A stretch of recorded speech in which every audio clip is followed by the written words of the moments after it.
Hi, I'm Alex. Recently I made a electric bike project, and I want to explain a little bit about like what it is and why I did it. So the electric bike project here is a project I made myself, and I want to preface it with it's not that much cheaper to do it yourself, and you're gonna spend a lot of hours and a lot of frustration doing it. But it's also really interesting because you get to know how it all works, and you even get to do modifications yourself. So for instance, on bikes in Denmark, you can't actually buy them with a throttle. So that's an easy one. I don't actually have to pedal with my bike. I can just give it some throttle and I'll go right along.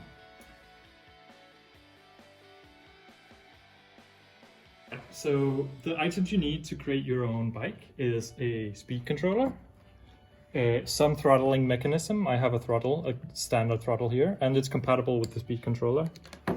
You would need a battery. I'm using a lithium battery. You can use lead acid battery, but they're heavy. The advantage is that they can put out more power in quick bursts than a lithium battery can.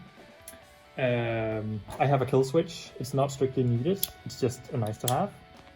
You need a motor, which I don't have right here, but it would plug into the speed controller.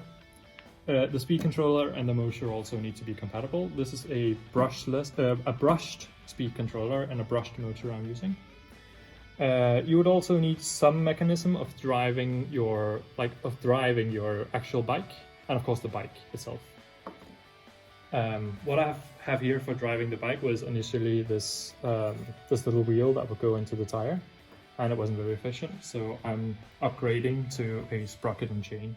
But that's also more expensive. So if you're on a budget, you can get by with a 3D printed wheel. You'll need to 3D print another one eventually.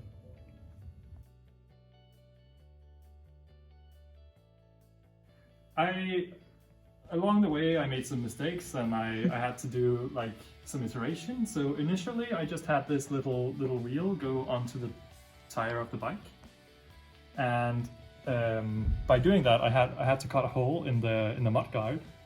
And as you can see, it's extremely cruddy. Like there's a lot of dirt on this, and it's also 3D printed, so it lasted about 2 months, and then it got really worn down to the point that it really started slipping a lot.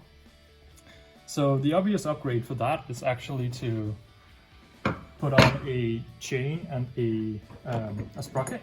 That way there will be no slippage. And you can put it to the side of the tire, and that way you don't have to experience all the mud in the world up on your back when you're like engaging the throttle. So yeah, come along, have some fun with me. Like try it yourself, build a bike.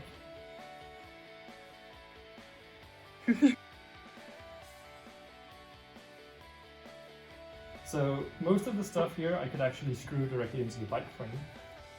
I couldn't do that with the motor because it's heavy and there's going to be a lot of vibration. So what we ended up doing was we got some spare aluminum and we just like mounted it in an L shape. And we mounted this part to, we mounted this part to the bike, and we mounted the other part to the motor. And that way it can absorb some of the shaking and some of the vibration, and you can get more screws into your bike frame, which is a plus because it will vibrate itself to bits if you're not careful.